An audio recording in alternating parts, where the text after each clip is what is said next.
Young Tito Jackson may have been off the open market, but Jackie and Jermaine were young, single, and ready to explore whatever fame might bring the way in terms of female companionship. Joseph had been a terrible example to them in the past, and he didn't improve with time. In fact, when the boys became famous, he started having relations with their fans. With him as their guide, was there any reason to think the brothers would act with a responsible manner? By 1972, the older Jacksons had left a long trail of broken hearts as they toured the country, city by city. When they rented an apartment near the house in Chino, where they could hang out with their female conquests away from Catherine's scrutiny, Rhonda Phillips was one of those girls. Today, she is a 49-year-old divorcee who lives with her three children in Long Beach, California. Back in 1972, she was 18 when she met her idol Jackie, who was 21. She had been selected from the audience by one of the group's road managers when the brothers were on stage at the Forum in Inglewood, California. Backstage, Jackie gave Rhonda a slip of paper with an address on it and told her to meet him at the location in an hour. As she mulled over his offer, she sensed someone behind her and turned around. It was Michael. He was just a cute little guy, she said. He had big teeth, a flat white nose, a perfect combined natural. He looked like any pretty 14-year-old black boy you'd find in the neighborhood. He noticed a slip of paper in my hand. Did Jermaine give you that? He asked. No, Jackie. He wants you to meet him, doesn't he? He asked. Yes, Rhonda said. I don't know if I should. Michael cut her off. Don't, he said. I don't think you should meet him. Rhonda asked Michael why she shouldn't go. She remembered his answer. My brothers don't treat girls too good. They can be mean. Please, don't go. Wanda remembered thinking that Michael was only 14. What could he know? She changed the subject and asked him for his autograph. She thrust forward the piece of paper Jackie had given her. He scribbled on it and handed it back to her. The group's representative had arranged the cab fare for Rhonda to meet Jackie.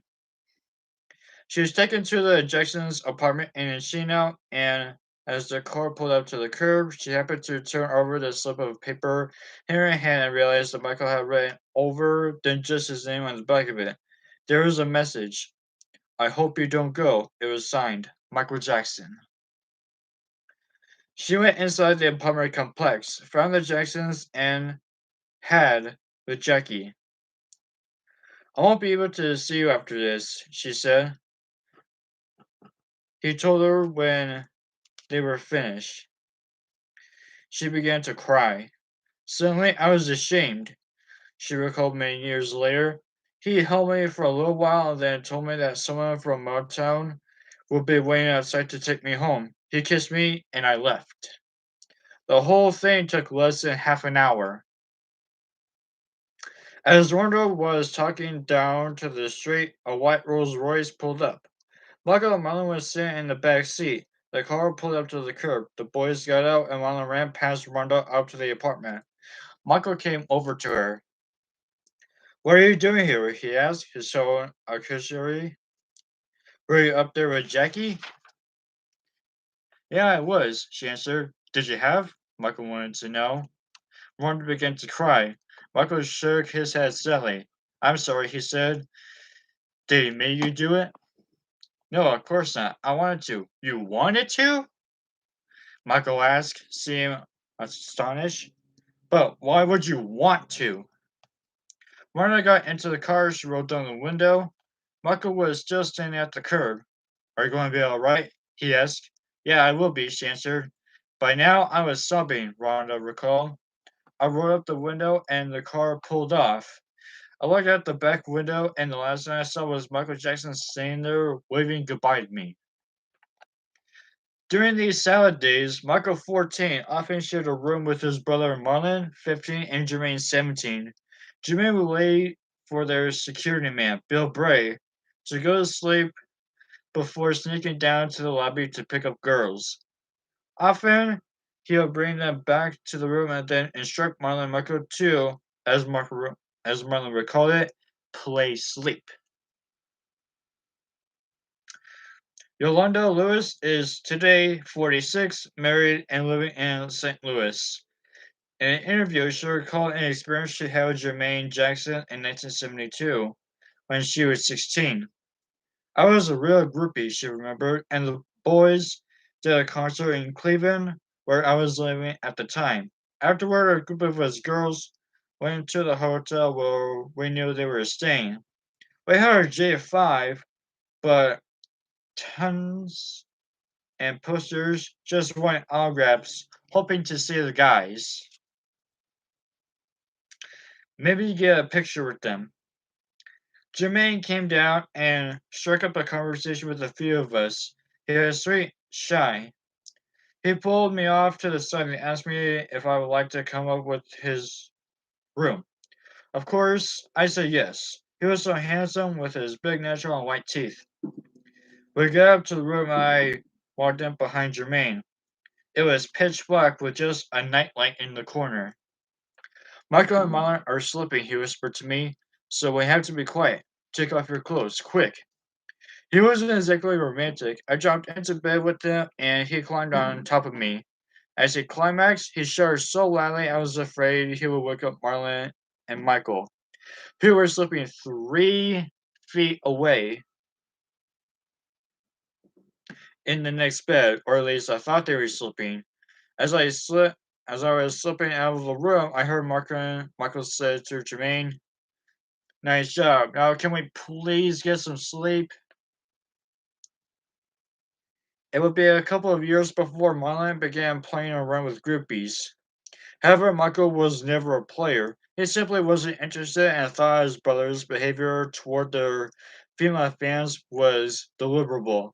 After years of traumatizing overexposure, it was as if the very idea of have became abhorrent to him.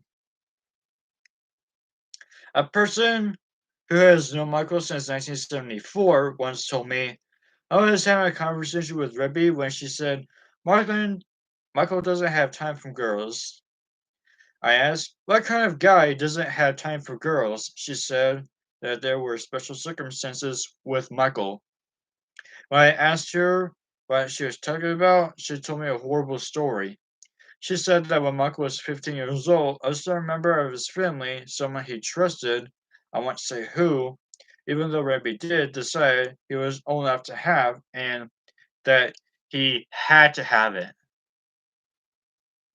This person then arranged the services of 2 hookers for Michael. He told them to work him over and then locked Michael up in the room with them. Rebby said that this incident absolutely traumatized her brother. I don't know whether or not Michael actually had with the hookers. Rebby didn't say. Certainly, if this story was true, such a scenario must have had a deep psychological impact on Michael, as it would on any youngster going through puberty. After that happened, it's been said Michael turned to prostitutes, not for, but for conversation.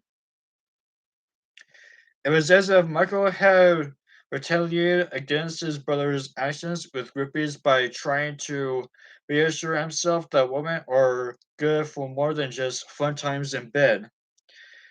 James McPhail, the group's former pianist and band director, recalled, sometimes, maybe once, maybe twice, Michael just needs to have someone to talk to, and maybe once, maybe twice, a woman will be introduced to him as someone very nice that he'd be with to have the company of a female. But he won't have with her to my knowledge. As far as I know, nothing intimidate would ever happen. He liked nice girls, pure girls who appeared to have no street backstory. One such did remember meeting Michael after a concert in New York. I was hanging around backstage, working Madison Square Garden's dressing area, said Lilius Harris. When someone who introduced himself as an employee of the Jacksons came over to me and asked me if I wanted to spend an evening with Michael.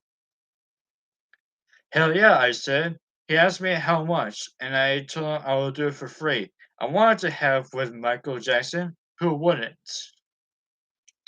He brought me back to the dressing room. Michael was there alone. I walked in and he told me to close the door. The first thing out of his mouth was, "Why are you a prostitute?" I answered, "Because I need the money." He said to me, "Would you like to have with me?" He said.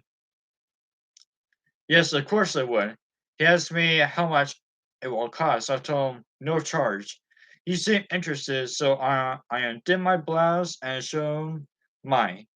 He then turned his head repulsed. "Stop, I can't have with you," he said. "Please, put them back," he said, referring to mine.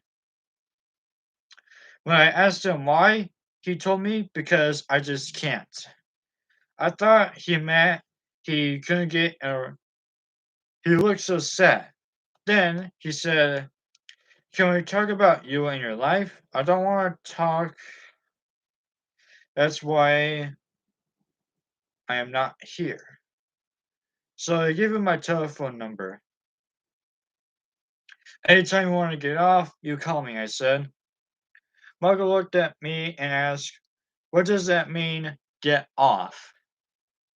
He was totally insecure. "It means screw, Michael," I told him. "Anytime you want to screw, call me. Get it?" He said, "Oh, okay, maybe I'll call you someday. I doubt it, though." And then I left.